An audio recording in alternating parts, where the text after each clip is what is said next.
To disable Google Assistant on OnePlus 13, there's no strict way that will fully remove your Google Assistant from your phone, but we can attempt to actually minimize the pop-ups of our Google Assistant as much as possible. So first, let's open a settings. Then we can move to the accessibility and convenience. Inside, we should be able to find a power button right here, and if you click on it, you can switch to power menu instead of your digital Google Assistant.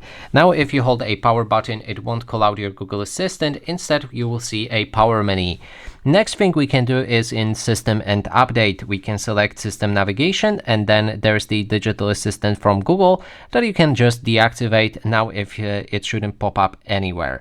And also what you can do is enter a Google service right here and select all services, search assistant and voice, and then if you select Google Assistant, you can scroll down looking for the wait, let me find it. Digital Assistants from Google, and all you have to do here is switch to Gemini, which will deactivate your Google Assistant, but at the same time activate Gemini. If you liked it more, then you can use this instead of Google Assistant.